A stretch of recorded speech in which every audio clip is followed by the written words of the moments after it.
Hello and welcome to Daily Politics on Trust Television. On this program, we discuss issues around politics, policy and governance.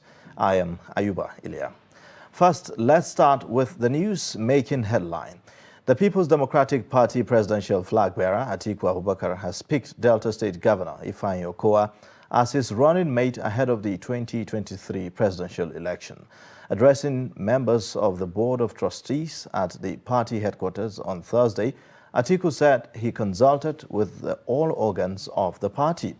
Atiku says he decided to pick the Delta State Governor among those recommended because he personifies not only the seriousness the current moment represents for the country, but also the future that young people yearn for and deserve. Take a look. Accordingly, let me state that the person I have chosen as my running mate possesses those identified qualities. He personifies not only the seriousness the current moment represents for our country, but also the future that our young people yearn for and also deserve. He is a serving governor who has demonstrated in his state and through his conduct that governance is about service to the people. I know that he will not only add excitement to our already energized ticket and campaign, but will also help to bring focus, discipline, and stability to our government come 2023. I am pleased, therefore, to announce here my choice of running mate who will help to lead us to victory next year, not only in the presidential election, but also in the governorship and legislative elections. And he will be by my side as I work hard every day to provide our people with security, revive our economy, improve education, and unite our country.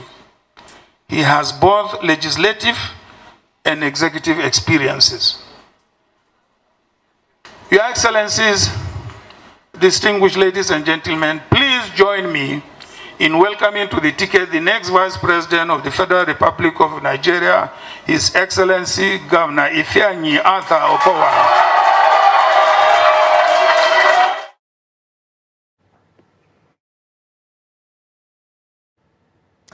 Now, with barely 48 hours to the Ekiti governorship election, aspirants are expected to round up campaigns today. With the signing into law of the new electoral law by President Muhammadu Buhari in February, the Ekiti governorship election is the first major election the Independent National Electoral Commission, INEC, will be conducting with the new law in place. Therefore, it is expected to serve as a litmus test ahead of the 2023 presidential elections. Today on Daily Politics, we will be discussing the Electoral Act and its implementation in the Ekiti State governorship election. Joining me to discuss more on this is Mr. Jide Ojo, a public affairs analyst, and he's here with me in the studio. And all the way from Ekiti State, joining us via phone is Ariodare Atoye. He'll be talking to us about the mood in Ekiti State. We also have Professor Motiala Olasupo, the Director, Institute for Peace, Leadership and Development Studies at the University of Abuja. He joins us virtually to also give perspectives to this issue. So this is the time where we get into the conversation. But before we talk about Ekiti State politics, let me welcome all our guests to the program. It's a pleasure. Thanks for having me. You're welcome. Prof, thank you for joining us. Choice of what do you call it now? The presidential flag bearer of the People's Democratic Party, picking Okowa as his running mate. I think it's a master stroke for Atiku in consultation with PDP leadership to have picked Delta State Governor. He comes with a pedigree of a grassroots politician, started his political career as secretary to a local government, graduated to becoming the chairman of a North local government, and later on served as SSG, that is secretary to the state government. He was 3-time commissioner in Delta State, also elected senator of the Federal Republic from the same Delta State, resigned to go and contest in 2011 and lost. But in 2015, he was lucky to pick the nomination and then became the governor. So he's serving us his second and final term. And you know, the part of Delta where Senator Ifeanyi Otto Okowa is from is regarded as Delta Igbo. You know, he's from the Delta North. I happen to have served in Delta State, so Ika North and South, that's the Agbo, Agbo axis down to Iseluku, down to Asaba. They are all regarded as Delta Igbo. So it's a bridge between, in fact, there is only the River Niger bridge that separated Delta State from Anambra State. So it's an hybrid between south and southeast. And when you look at, it's also a medical doctor. He was into public, he was a public servant before he joined politics. So when you look at all of that pedigree, he has both executive and legislative experience. And you can't, I mean, for somebody who started his political career from local government, rising up to become the state governor, and if God wills, will become vice president, he comes fully prepared. All right. All right, then. Because of our guests joining via phone, we'll just take a look at the Ekiti election before we come back to the reactions as regarding the picking of Delta State Governor Ifeanyi Okowa as running mate for Atiku. Now, Ario Dare Atoye, thank you so much for joining us on Daily Politics. Hello there.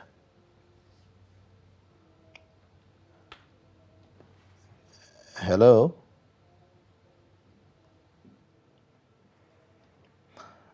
All right. Well, we'll try to reconnect back to Ario. It appears we've lost him. So let me go over to Professor Muchalu Olasupo, who joins us virtually. Let me also get your own take on the choice of the PDP to pick the governor of Delta State, Ifeanyi Okowa, as running mate for the presidential flag bearer Atiku Abubakar. Thank you very much. And I want to also add to what Mr. Gideon has said in respect of making a very good choice. Actually, Governor Okowa is an hybrid, and he will serve as a pivotal pillar between South-South and the Southeast. I think it was a well-calculated political permutation to pick Governor Okowa. And if you look at his political activities and performance over the years, for the past 7 years that he has been the governor of Delta State, you will agree with me that he's a kind of person that do not have much controversy, if at all there is any. It wasn't brought to the national limelight. He's someone that has been performing his job creditably without any controversy. And you will also agree with me that in the whole of South-South, Southeast, Okowa has been acknowledged as someone who combined intellectual agility with academic prowess when it's come to issue of governance. He's very sound, and his administrative acumen cannot be emphasized for the fact that if you've been in Delta State before, you will see the performance of this His Excellency, this gentle guy, which he has been doing for the past 7 years. And he's been loved by his people, and I believe he's going to bring a very credible electoral value to the table when it comes to the presidential election come 2023 with presidential flag bearer Alhaji Atiku Abubakar. And pairing the two together, I think it will provide a convincing representation of South-South-Southeast for Okowa. So that's my view on that. Right, now let's take a look at the permutations here. I mean, we've talked about his CV, he comes with, of course, a certain level of merit. But again, there are people who, believe that these are not the best of times for the PDP as regards its relationship with the Southeasterners and the South-South. Looking at the defection of people like Peter Obi and some of the leaders of the Southeast in the PDP. Of course, tying that too with the clamor for a Southeastern president. So will this be enough to woo the votes of the Southeast, in supporting the Atiku Okowa ticket? Well, I think for me, this is the best they can get. Like I said, it's an hybrid between the South-South and Southeast. And, it's like Chibika Amechi saying, you should not deny him his Southeastern origin when he wanted to contest under APC, because part of River State also seems to believe that they are from South-South by ancestry, genealogically speaking. And Okowa is fairly young, is 62, and coming with that wealth of experience. You cannot, and there is no other person you want to pick in PDP that will be, because what Atiku and PDP are looking at is, with Peter Obi on the ballots under Labour Party, most Southeasterners will go for Peter Obi. So if they, and how many votes are there in the Southeast? There are more votes in South-South than there are in the Southeast. So they are doing those calculations, and you could see they have put APC in a dilemma. APC is struggling. It's less than 24 hours to the final.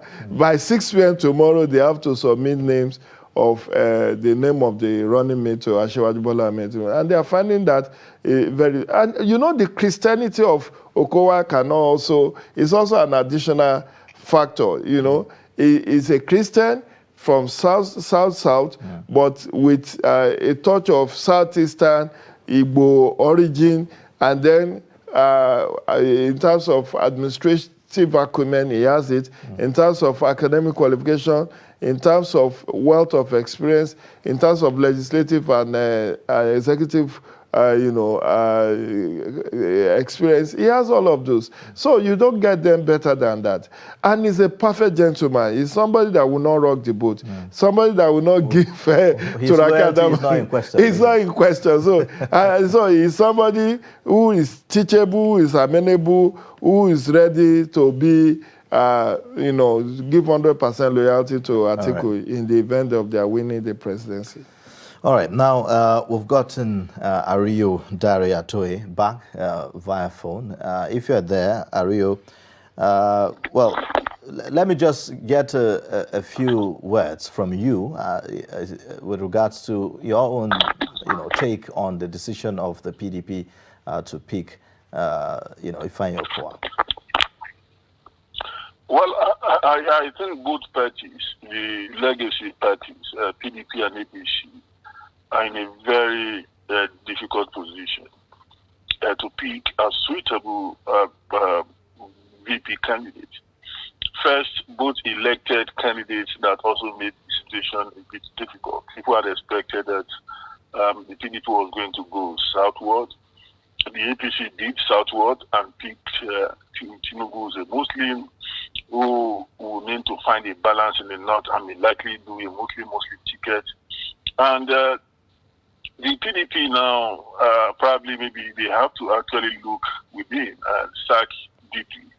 And I think the choice of Okowa will definitely try to create a better reach, cutting across the south, and southeast, even though that may not be too much. I mean, it may not be too significant in the immediate in the southeast, because the southeast have made it very clear that they wanted the president of southeast extraction, not just Igbo presidency.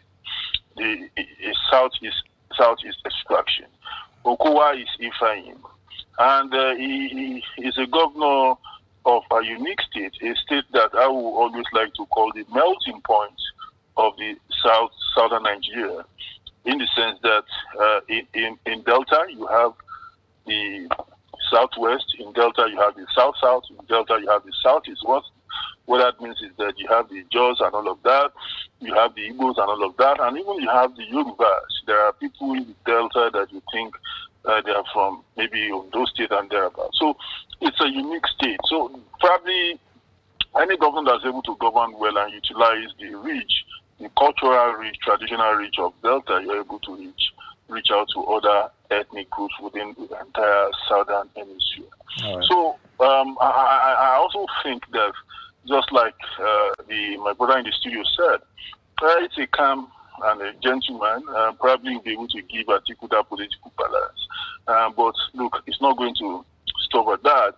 They will need to do a lot of talking, a lot of outreach, a lot of canvassing, a lot of begging, a lot of promises, and also deals have to be made. And that is the whole essence of politics. It's not going to be an easy job. It's not going to be a roller coaster thing. Don't forget that they now have a formidable candidate in the South, who is Peter Obi. There's also another formidable candidate in the North, who is Kwankwaso. And this is an election that, if all these guys who will be on the ballot decide to give it a good show, believe me sincerely, we may not have a president at the first ballot. Probably this is an election in 2023 that probably maybe will definitely be having the second ballot. So the choice of Okowa, for me, if we look at it, probably that's the best the people will have made among the areas of likely presidential candidate. It will have been the Southeast, really, in order to address years of political injustice. But because the PDP is looking at the numbers and the possibility of harvesting votes in the South-South. All right. All right, now let's move on to the Ekiti governorship election. You are currently in Ekiti State. Give us a sense of the situation on ground at the moment, based on your observation. Well, I think the election is set. INEC is ready based on what the briefings that we've had from INEC in the last couple of days. Materials have been distributed, sensitive and non-sensitive materials. INEC staffs who are going to act as the EU, SPO, they're all in town.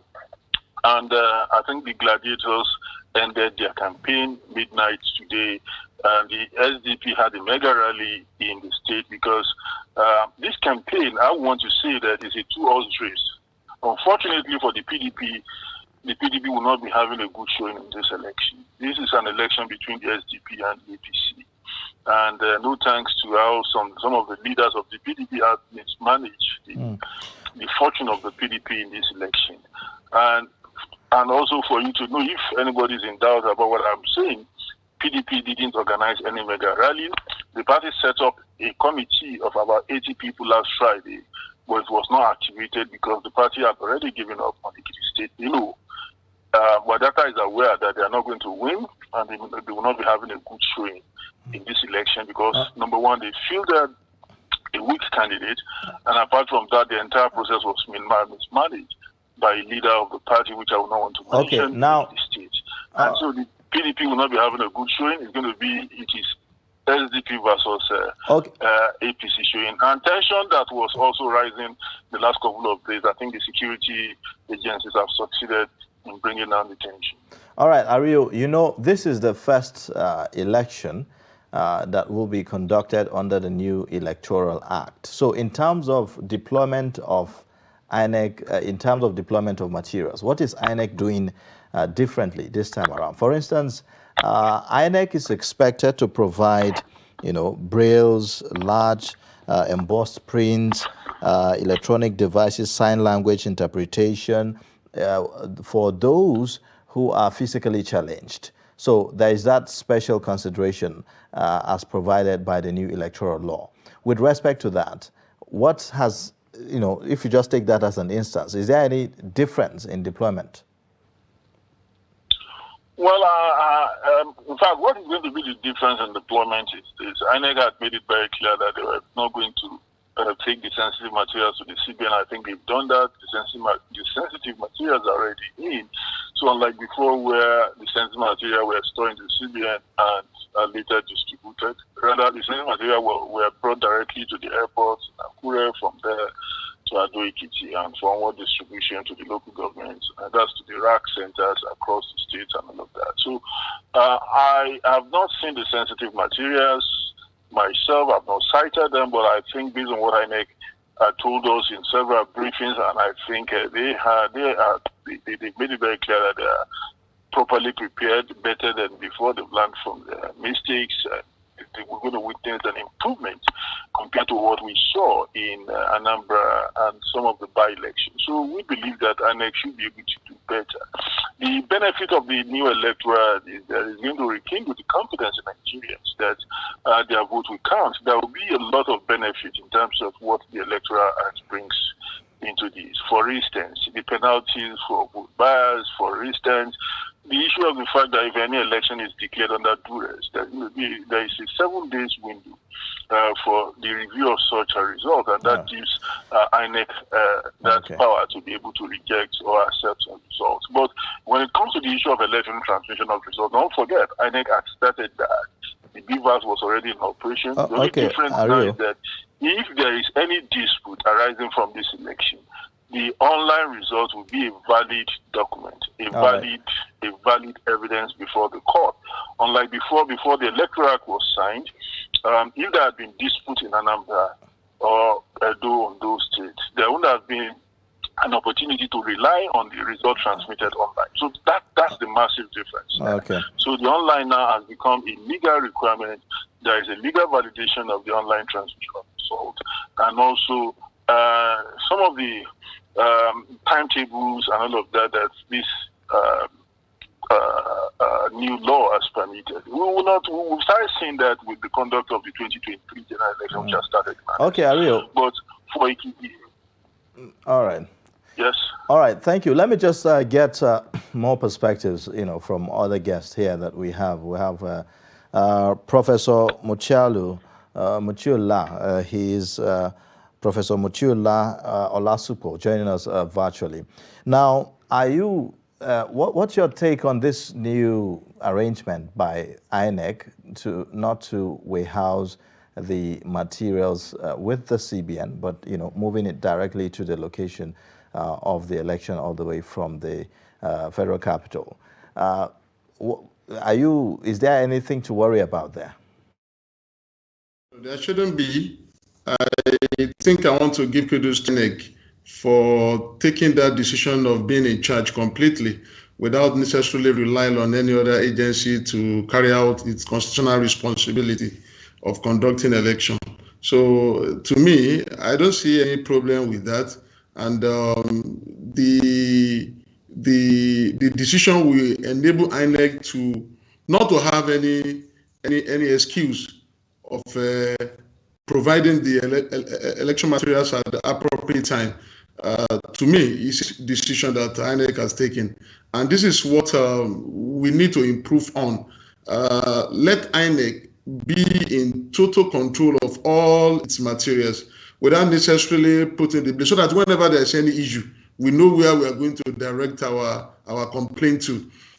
So it is a good thing. It is commendable for INEC to move all the materials for the election to Ekiti State, and the decision will start from there to all the local government, the wards, all the polling units in Ekiti State. So to me, it is a good decision for INEC to move all these materials without necessarily relying on any agency in Nigeria, so that they will be able to be in charge. Again, the fact that so many changes have been made with Electoral Act. The new Electoral Act is something that we should be happy for the fact that it will bring a very tremendous development and credibility to our election. So I think INEC should try as much as possible to use this 2022 Ekiti gubernatorial election as a living test to ensure that whatever changes whatever activities that this new electoral act has brought to us will be properly and effectively implemented, so that Nigeria will not have doubt about the credibility, about the preparedness of INEC in conducting 2023 general election. So it is very important that INEC do the needful. All right, thank you. Let me hear from Jide. Now, the thing is, Ekiti, it's an off-cycle election. We are doing this, for the first time after the new law was passed. Yes, and INEC can now have the luxury to, deploy these materials directly from the FCT. But if we are in a general election, how practical is that?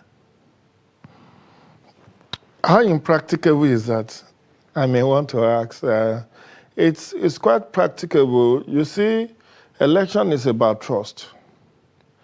And what Governor of Central Bank, Godwin Emefiele, did recently is a cause for worry.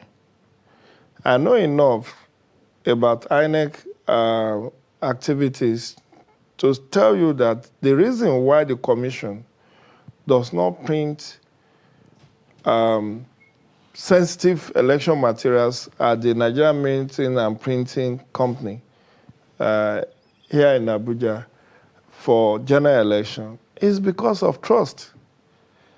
Why will INEC leave Nigeria to go and print election materials in China or Europe? They do that because they needed to inspire confidence of the actors and stakeholders in the process. So they have to take it outside because they believe printing and minting, Nigeria printing and minting, is constituted by politicians, at least the board. So when you have a governor of central bank, a governor, Emefiele, who news reporters is a partisan governor, he belongs to the ruling party. If INEC's material is to be tinkered with in the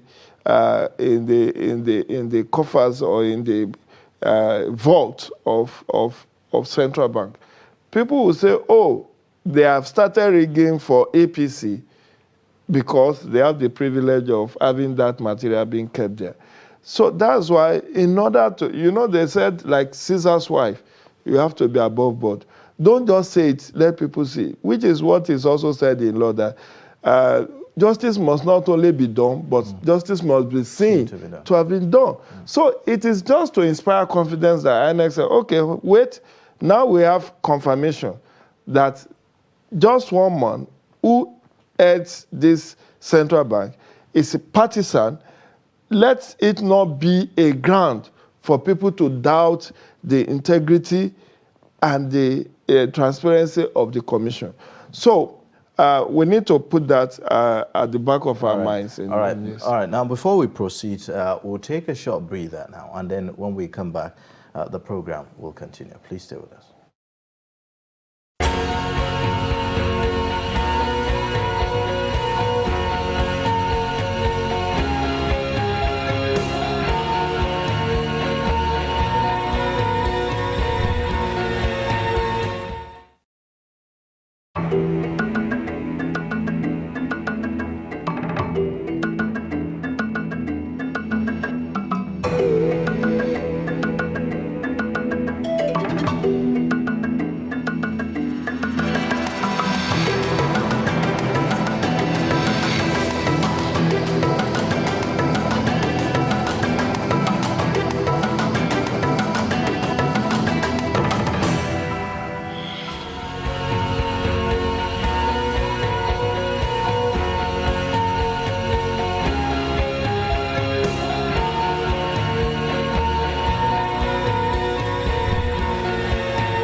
All right, thank you for staying. If you're just joining, you're watching Daily Politics on Trust Television. I have in the studio Jide Ojo, one of my guests, and also joining us virtually, we have Professor Mutialu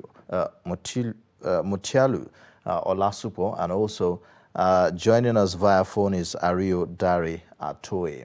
Now, Ario, you are in Ekiti State. Again, talking about the Ekiti governorship election. This is an election that has one who is considered the preferred candidate of the incumbent governor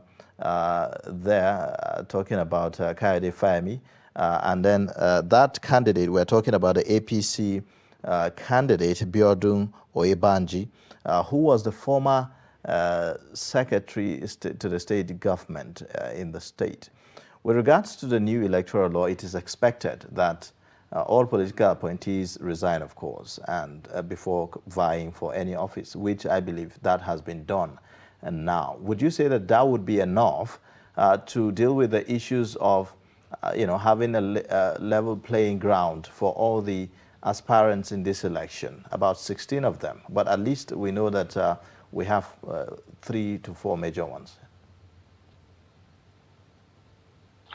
Well, I would say that, just like you said, I believe that the candidates complied with the Electoral Act before they were, the nominations were accepted by the Independent National Electoral Commission.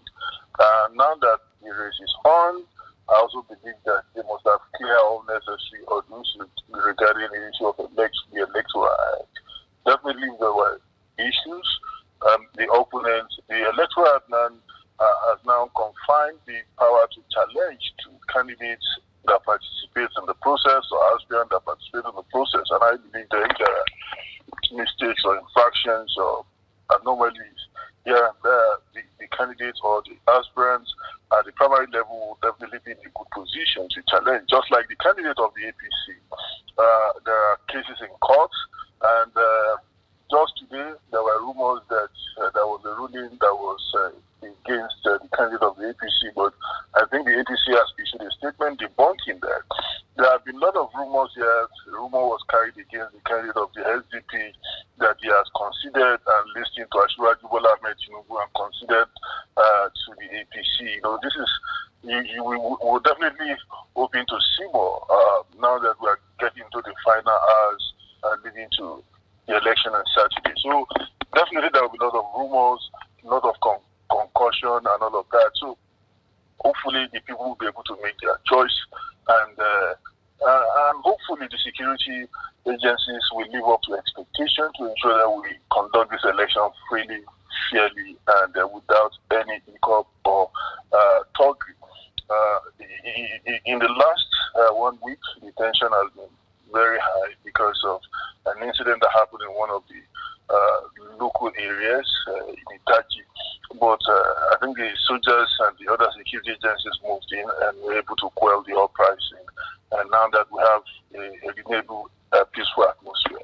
But people are not sleeping with their 2 eyes closed because of previous incidents that we've recorded in 1983 and thereabouts also in the state in the last couple of years. So we look forward to a very exciting election, hoping that the players will play according to the rule and the security agencies will live up to their expectations. All right. We've seen that there are 2 female candidates in this election. What do you think are their chances, looking at the fact that they are running against, all of these men? I don't know of 2 female candidates, but I know of one. Probably maybe I didn't check the list properly. I know of Kenny Lebutihali of ADP, who has been participating in every debate, and believe me sincerely, I think she has given a good account of ourselves. Graphs of issues, data, and all of that has actually helped her. I know that she's coming up well, even though there are gaps here and there, but I can tell you that she's coming up well. She has not given a bad account of herself as a woman that is getting ready either for now or future obligations. So the way she has campaigned, she has resources, and I believe that she has been able to match the men in terms of visibility. Visibility is people seeing posters and all of that. She has been able to do that thoroughly across the state, and we must give it to her as a woman without the backing of a major party, using her personal resources, her reach, and she has been able to coordinate very well, doing well in every aspect of the debate. So I think it's a good plus. Hopefully, we're going to put in place. Hopefully, this electoral act and future reforms will allow more women and young people to participate. The only obstacle is usually issue of vote buying, which my organization campaigned against 2 days ago. We're on the street. No, yesterday we're on the street talking about the cost of your vote, which we put the cost of one vote at 1.44 million. Now, we want Nigerians to appreciate the fact that it is not sufficient for we to tell Nigerians not to sell their votes, but it's also important that we're able to tell Nigerians the actual cost of their votes. And our calculation was done by multiplying 30,000 minimum wage multiplied by 48 months that the politician will spend in the office. And that gives you at 1.44 million. Why will you collect 5,000 naira, 10,000 naira and lose 1.44 million or be guilty before God and not be in a good state before man? So we are using that to discourage people from selling their vote. Hopefully, the people of Ekiti State will make this election to transform. Okay. Credible elections. All right. Now, why I mentioned two women, because I understand that there is Adebowale Oluranti Ajayi, candidate of the YPP Young People's Progressive Party. Now, so it's a male. Okay. Well, that must be. All right then. Well, thank you so much for your perspectives on daily politics today. We'll continue to follow up to get all the updates.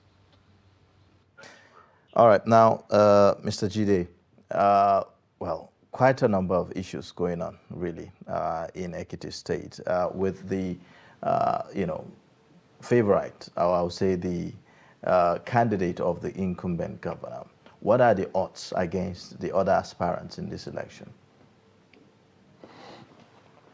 Well, the odds, I really don't know what, in every election there are pretenders, there are contenders, and as Ario has said, there are two strong contenders, while the other 14 are more or less pretenders.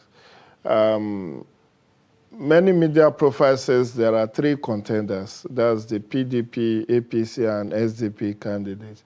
But given the situation on ground, the fact that PDP seems to be embroiled in intractable crisis in Ekiti State, they've lost ground, and so it will seem that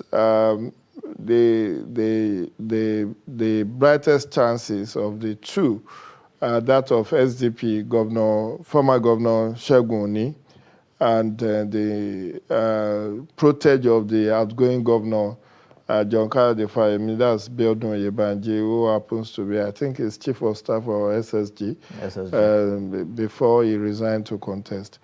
But again, Ekiti is not a state you can predict 100% what will happen. It has a history of very highly sophisticated political, political acumen. Let me give you an instance. Incumbents have been serially defeated. In the first governor of Ekiti State in 1999 was Niyi Adebayo, the son of the former Western Region military administrator, General Adebayo.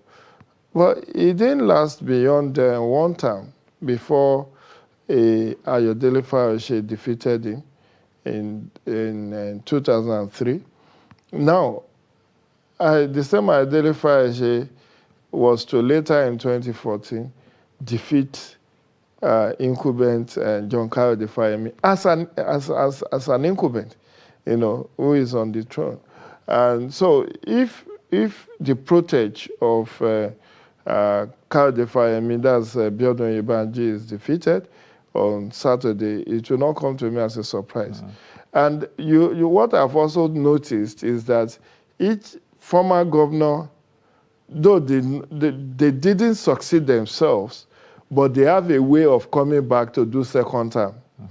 By which I mean, if you look at Ayo Fayose, he was impeached, but by stroke of luck, he was able to have that impeachment overturned, but he lost his tenure, after about 3 years in office.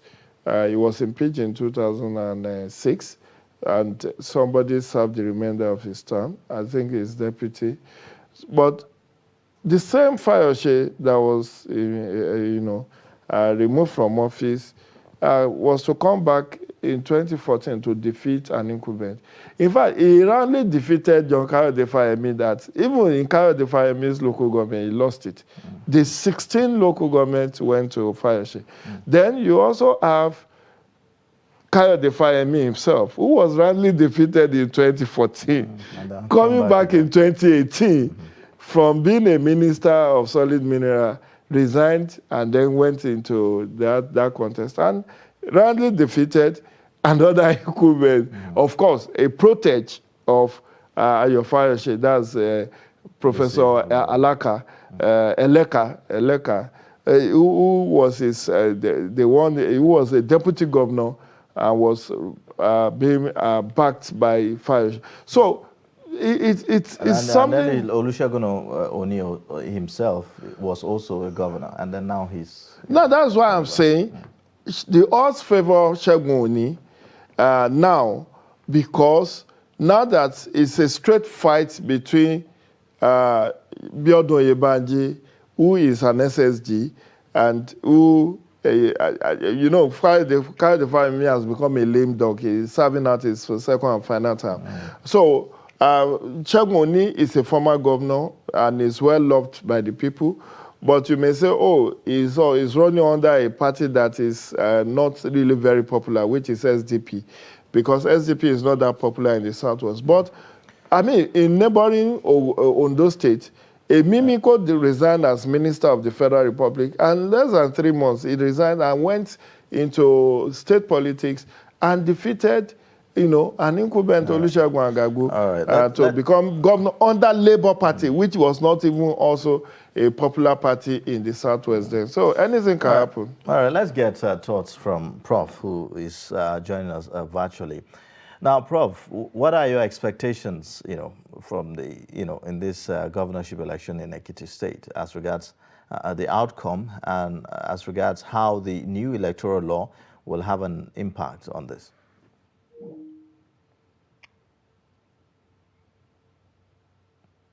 Okay, it appears we've lost. Prof there. Well, so a lot of people have hailed the new electoral law as the game changer in this election. What are your expectations? My expectation is very high. Like I said on another media platform this morning, this is the first election, statewide election, that the new electoral act will be tested. So it's a litmus test for INEC. Because right from that Friday, February 25, 2022, the law takes effect from that day. And going forward, it's under that law. For instance, we will be testing accreditation and overvoting, in this election, where, before overvoting is taken to be number of registered voters in a polling unit. So if you vote more than that number of registered voters, that's when the 2010 electoral says there is overvoting. But now, overvoting is determined by the number of accredited voters. So even if there are 1,000 registered voters in a polling unit, but only 250 are accredited, a one above that 250 who are accredited means overvoting, and that means the result of that unit will be cancelled. Then the issue of putting returning officer under duress to make a wrong call or wrong declaration. INEC now has power to review the outcome of whatever somebody does under duress. So it's not about putting gun on the head of a returning officer to say, declare me winner of this election or I will shoot. Even if you shoot, you may not benefit because INEC will sit down to review. Not all results. It's not like in all cases, but where there's a dispute as to something being done under duress. Because even the court does that. If you are a witness and you go to court, and or you are a culprit and you are charged to court, and you can prove to the court that the statement that was obtained by police was done under duress. Maybe you were tortured to admit what you didn't do. The court will discountenance it. That is what has also become applicable to the Electoral Act. Then you raised one issue earlier in this program about the role of persons with disability. Now, the word may in Electoral Act 2010 has been changed to shall in this current Electoral Act, in which case INEC shall provide brave ballot guide, yes, embossed, written the election day written instruction, and give priority voting to persons with disability and all of that. So it's no longer discretionary to INEC, it is mandatory. Then there are other provisions that may kick in, even in terms of post-election litigation or election dispute resolution. Because prior to now, you can go to High Court, State High Court to charge to file some petitions. No, not election petition, I mean pre-election petition. But now it has to be Federal High Court. So many things will be put to test. Even the role of internally displaced persons. I didn't mean that we have an IDP camp in Ekiti State. They will have had to vote because Section 24 subsection 1 has also made provision that where there is a natural disaster or emergency, that as much as possible, INEC should also cater to the needs of those people. So these are things that we are going to be looking forward to on Saturday. All right. Well, thank you so much for joining us on Daily Politics and sharing your perspectives. My pleasure. My guests have been Jide Ojo, who joins us here in the studio, and also joining us via phone, Rio Dari Atoye, and also Professor Mutialu Olasupo, who joins us virtually. Thank you so much for watching the show. With that, we've come to the end. Remember, you can always catch up on all our social media platforms, and also don't forget to subscribe to our YouTube channel. I am Ayuba Ilya. Thank you for watching.